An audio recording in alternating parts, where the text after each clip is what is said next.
अस्सलामुअलैकुम क्या हाल है सज्जनों तो मित्रों तो कहते हो मैं सरमद भट्टी तो तुसी भेज भट्टी ऑफिशियल अच्छा सज्जनों तो मित्रों तो भेज लियो प्रैक्टिकल कर लिया ते हुण प्रैक्टिकल करके ते फारग होए हैं तो हुण जरा ब्रेक हो गई 1 बजे फिर ते हुण ब्रेक ते जा रहे हैं ते नाल तुहानूं प्रैक्टिकल अगे दिखाया भी सी पहले ते ओह इंशाल्लाह असीं ओहदी वीडियो ला दिन्ने वेखो हम बाहर आ गए ग्राउंड बाहर ग्राउंड के ब्रेक हो चली वेखो ग्राउंड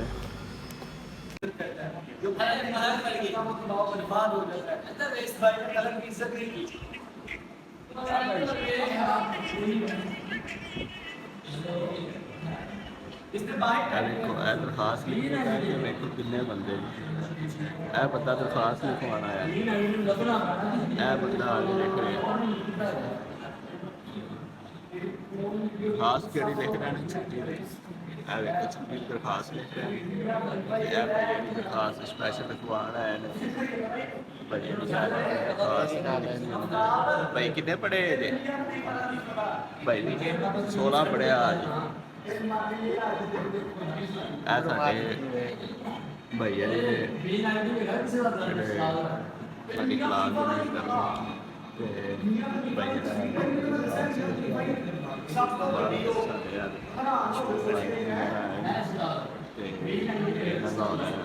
प्रैक्टिकल साडा ब्रेक तो बाद ब्रेक होना ब्रेक तो बाद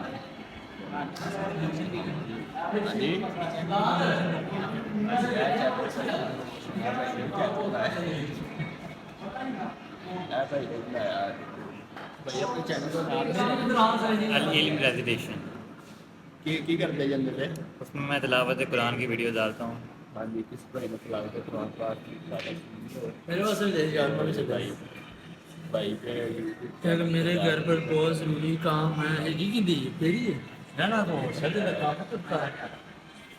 अली भाई की कर रहा है भाई भैया मैं अपनी स्टडी शुरू की और रिलेट स्टडी किया और इसके बाद ये प्रैक्टिकल करवाना है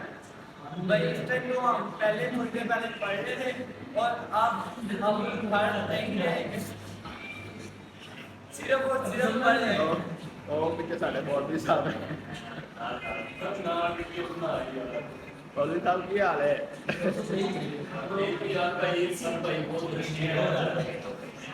ये सब पढ़ने में बातें कर रहे हैं सब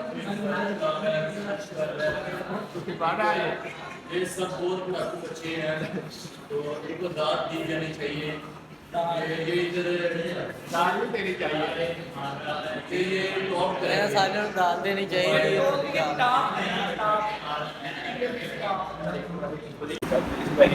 ये काम किया प्रैक्टिकल का भी किया ये बिल्कुल ठीक है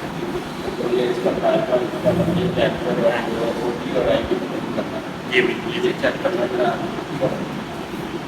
आपने सही किया से आपने सबसे पहले आईडी निकाला इसका आईडी हमारा निकलाया फिर आपने मोटी निकाल दिया इसका फिर कितना फाइन था सही होगा यार अच्छी है नहीं कभी पेशी बिल्कुल नहीं आपने एग्जैक्ट वेरिएबल बनाया इसके बाद आपने निकाल दिया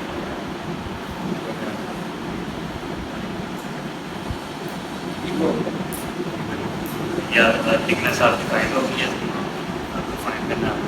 ताकि आप कटिंग करके पाइप इसका जो डायमीटर है ना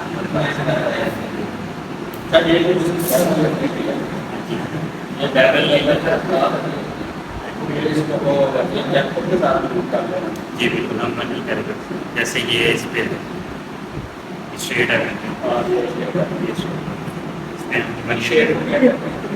ये हमारा ये जो एरिया है ना ये